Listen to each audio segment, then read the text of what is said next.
Assalamualaikum warahmatullahi wabarakatuh. Bismillahirrahmanirrahim. Alhamdulillah wassalatu wassalamu ala Rasulillah nabiyina Muhammadin ibni Abdullah wa ala alihi wa ashabihi wa man walah.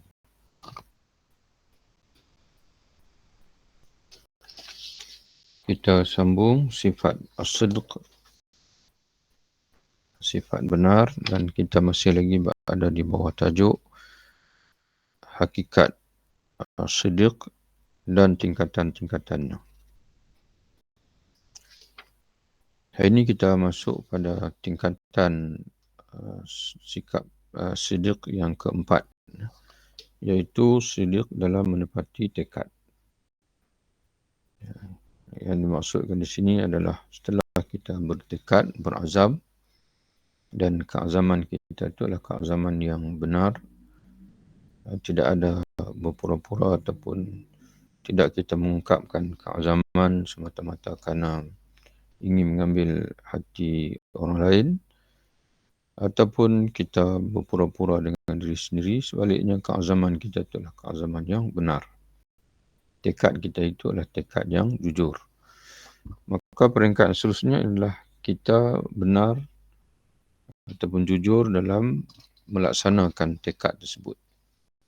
Ya, berapa ramai orang yang tekadnya itu jujur, tapi tiba kepada pelaksanaan dia menjadi luntur.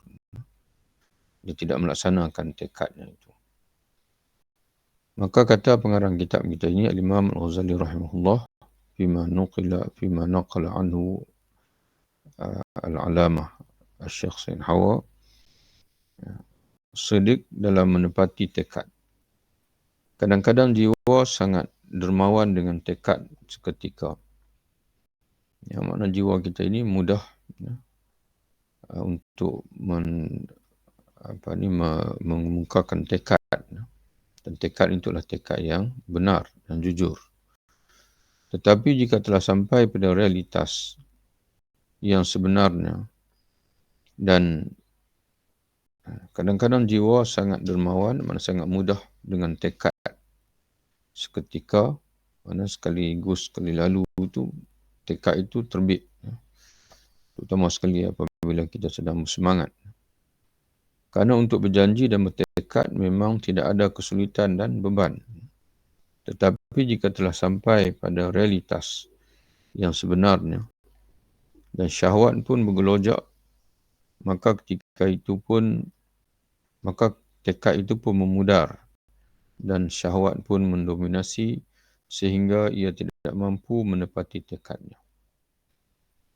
Ini bertentangan dengan sikap sidq yang seharusnya dipenuhinya. Jadi apabila tiba dia nak laksanakan, maka dia dipengaruhi oleh nafsu dia. Nafsu yang inginkan keseronokan, sedangkan tekad itu pula memerlukan mujahadah. Maka dia tidak mampu mujahadah, akhirnya dia tewas dengan nafsunya, dengan godaan syahwat dia, dan dia melupai tekadnya itu. Jadi ini bertentangan dengan sidq, sifat sidq dengan tekad dia panggil. Jujur dengan tekad, dengan diri sendiri. Oleh kerana itu Allah berfirman, orang-orang yang menepati apa yang telah mereka janjikan kepada Allah. Rijalun sadaqu ma'ahadullah alaihi. Faminhum man qada nahbu wa minhum man yantazir. Ini merujuk kepada sahabat-sahabat radhiyallahu anhum. Mereka teguh dengan tekad mereka sehingga akan ada di kalangan mereka yang telah pun syahid dan ada yang masih menunggu. Rasulullah SAW berdiri memandangi Mus'ab bin Umair, makna memandang kepada jenazah beliau yang gugur syahid, di mana dia adalah pembawa panji perang yang telah gugur menjadi syahid di Uhud. Rasulullah memandang kepada jenazah beliau sambil Rasulullah membaca ayat ini. Rijalun sadaqu ma'ahadullah alaih, wa minhum man qada nahbahu wa minhum man yantazir. Faminhum man qada nahbahu wa minhum man yantazir. Orang-orang yang menepati rijalun sadaqu. Jadi Al-Quran menggunakan kalimah sadaqu daripada as-sidq. Orang-orang yang menepati apa yang telah mereka janjikan kepada Allah. Maka di antara mereka ada yang gugur dan di antara mereka ada pula yang sedang menunggu-nunggu dan mereka tidak mengubah janji mereka, tekad mereka. Mereka teguh dengan tekad mereka. Jadi kita pun sama juga. Yang pertama sekali hidup kita ini, kata Imam Al-Ghazali, kita mesti mengatur jadual amalan kita. Itu disebut sebagai wirid. Jadi tuan-tuan dan perempuan boleh dapatkan buku yang nak tulis, iaitu panduan mengatur wirid harian. Bagaimana nak mengatur wirid harian? Dalam setiap hari kita itu, mesti kita menjaga ibadat. Ibadat fardu, bermula dengan fardu, ikuti dengan sunat. Menjaga rawatib, duha dan sebagainya, baca Quran, zikir dan sebagainya. Dan kemudiannya kita mesti menguatkan azam kita, menguatkan tekad kita, dan setelah itu mesti melaksanakan tekad kita untuk menjaga wirid harian kita. Fudail bin Ubaid, Fadalah bin Ubaid berkata, aku telah mendengar Umar bin Al-Khattab radhiyallahu anhu berkata, kata Umar, aku mendengar Rasulullah SAW bersabda, asy-syuhada'u arba'atun. Orang-orang mati syahid ini ada 4. Orang mati syahid ada 4. Rajulun mu'minun jayyidul imani laqiyal aduwa wa sadaqallaha hatta qutila. Yang pertama, seorang mukmin yang baik imannya. Ia bertemu musuh lalu menepati janjinya kepada Allah hingga terbunuh. Dia menepati janjinya untuk membela agama Allah bersungguh-sungguh dan akhirnya dia terbunuh syahid. Itu yang pertama. Itu orang yang mati syahid yang pertama. Yang kedua, dan itulah yang pertama itulah orang yang kepadanya orang-orang mengangkat mata mereka. Kepadanya begini, ia mengangkat kepalanya hingga kopiahnya terjatuh. Ini merupakan yang paling tinggi lah. Orang yang paling tinggi di akhirat, semua mata memandang kepada dia. Dan lalu Nabi SAW ataupun Umar mengangkat, menunjuk bagaimana orang memandang dengan begitu tajam kepada dia. Dan Umar mengangkat kepala sehingga terjatuh kopiahnya. Ataupun Rasulullah mengangkat kepala hingga terjatuh kopiahnya. Perawi berkata, aku tidak tahu kopiah Umar atau kopiah Rasulullah SAW yang jatuh. Dalam menunjukkan bagaimana di akhirat nanti orang ramai mungkin di mahsyar mengangkat kepala mereka memandang dengan begitu kagum kepada orang yang syahid yang pertama ini. Mana orang yang baik, imannya baik, soleh, kemudian mati syahid pula itu. Itu yang pertama. Dan yang kedua pula, syuhada yang kedua iaitu orang yang baik imannya. Apabila bertemu musuh, maka seolah-olah wajahnya dipukul dengan duri ilalang. Terjemahan kepada syauqut talh. Duri lalang. Ataupun duri sejenis pokok. Jadi dia hadir bertemu dengan musuh dalam keadaan seolah-olah wajahnya dipukul oleh duri ilalang di sini. Wallahu'alam mungkin. Tapi talh ini adalah sejenis pokok yang berduri. Ia terkena serangan panah hingga terbunuh. Maka ia berada pada darjat yang kedua. Jadi ungkapan dalam hadis ka'annama yudrabu wajhuhu bisyauqi talh. Dia hadir di medan perang dalam keadaan seolah mukanya itu sedang ditusuki oleh duri. Kata kata ulama dalam syarah Al-Mirqat Al-Mafatih, Al-Alamah Mulla Ali Al-Qari, kata dia ungkapan ni adalah kinayah. Kinayah dengan maksud hadir dalam keadaan takut, dalam keadaan gementar. Dia hadir dalam keadaan gementar. Berbeza dengan yang pertama tadi. Hadir dalam keadaan tidak ada gementar, dalam keadaan memang dia nak syahid. Tapi yang ini ni orang beriman dengan baik, soleh, tapi masih ada lagi perasaan takut untuk hadir di medan perang. Tapi dia hadir juga. Dia tetap hadir walaupun dalam keadaan dia tidak confident, dalam keadaan dia takut. Tapi dia tetap hadir dan akhirnya dia terbunuh syahid. Ya, dan dia berada di martabat yang kedua. Syahid, tetap syahid. Tapi tidak setinggi martabat yang pertama. Dan seorang mukmin yang bercampur amal yang soleh dengan yang buruk. Ia bertemu musuh lalu menepati janjinya kepada Allah hingga terbunuh. Maka ia berada pada darjat yang ketiga. Jadi yang ketiga ini tidaklah soleh sangat. Bercampur. Ada ketika buat baik, ada ketika masih lagi melakukan kejahatan kerana dipengaruhi oleh godaan nafsu dan sebagainya. Tapi dia tetap hadir di medan perang. Dia tahu kewajipan dia membela agama Allah dan dia gugur syahid.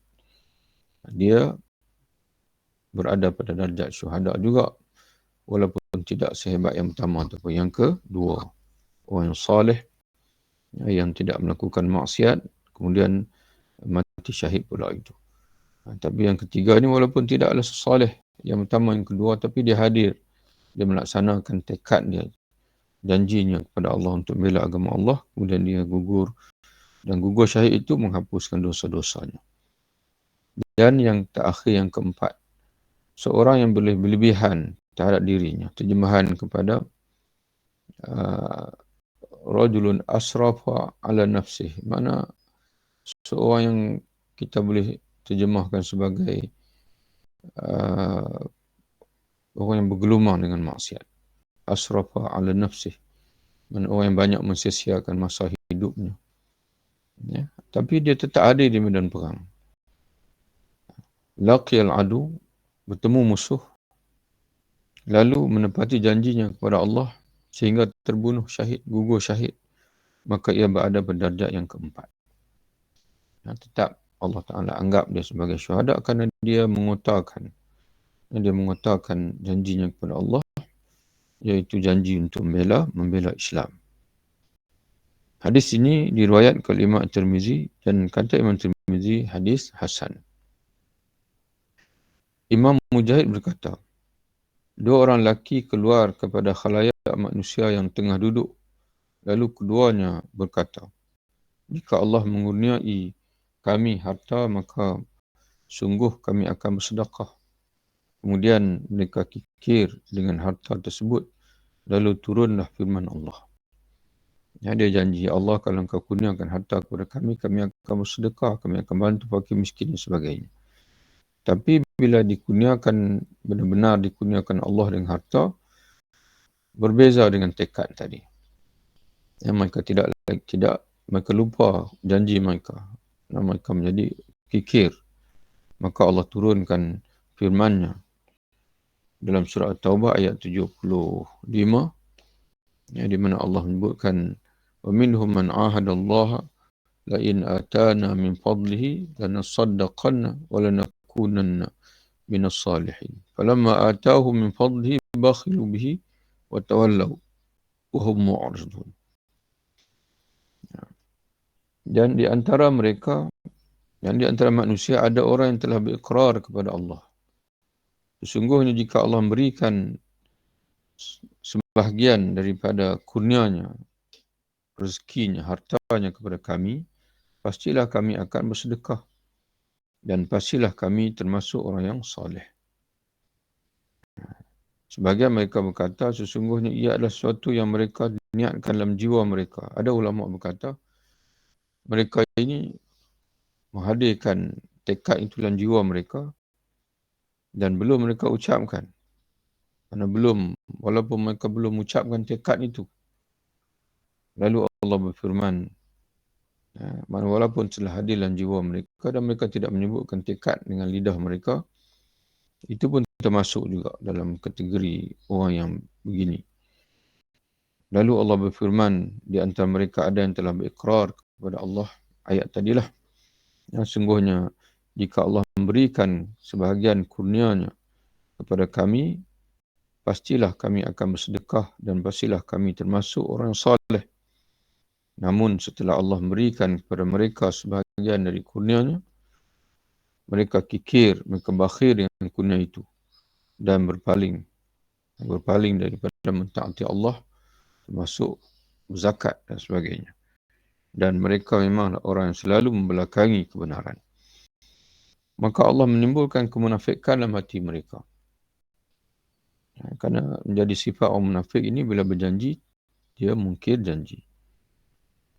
Sampai kepada waktu mereka menemui Allah.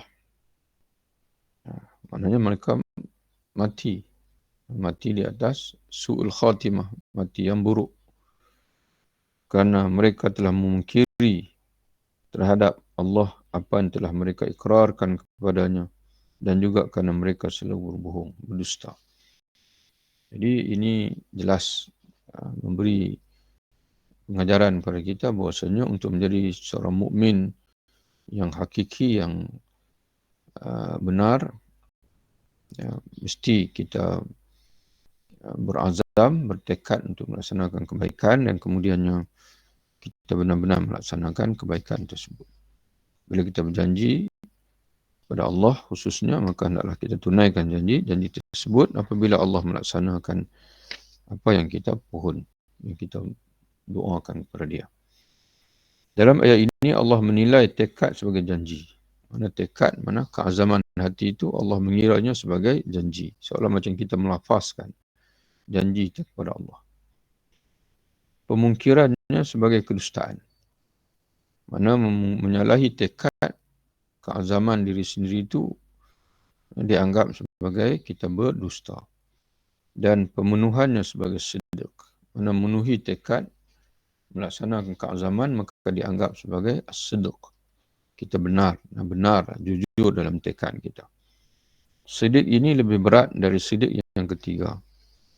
Mana benar dalam mengutarakan tekad itu lebih berat daripada benar dalam azam itu sendiri. Dalam jujur dalam keazaman. Maka yang lebih tinggi daripada itu, lebih susah daripada itu ialah jujur dalam melaksanakan keazaman. Kerana manusia kadang dermawan, yakni mudah dengan tekad. Kemudian tidak memenuhinya kerana terasa berat baginya. Di samping kerana gelojak syahwat pada saat dituntut pembuktian. Jadi bila kita perlu membuktikan benarnya tekad kita itu dan kita betul-betul melaksanakannya, maka pada ketika itulah kita diuji oleh Allah Subhanahu Wa Taala. Dan itulah perlunya pada mujahadah. Walladzina jahadu fina lanahdiyannahum subulana. Nah, orang yang bermujahadah, yang bersusah sanggup, susah payah untuk mencapai keredaan kami, kata Allah. Sungguh kami akan beri petunjuk kepada dia untuk dia berada di jalan kami. Oleh kerana itu, Umar menyebutkan pengecualian dengan menyatakan, Umar apabila dia bertekad, maka dia akan sebut pengecualian supaya dia tidak mungkir janji. Aku maju ke medan perang, kata Umar, kemudian tengkukku dipukul. Sungguh lebih aku sukai berbanding aku memimpin satu kaum yang di antara mereka ada Abu Bakar. Mana aku hadir berjihad sehingga aku gugur syahid, itu aku lebih sukai daripada aku menjadi pemimpin. Apatah lagi dalam rakyatku itu ada orang seperti Abu Bakar yang sudah layak. Mana selama ada orang yang layak, maka aku tidak suka menjadi pemimpin. Dan aku lebih suka lagi kalau aku mati syahid.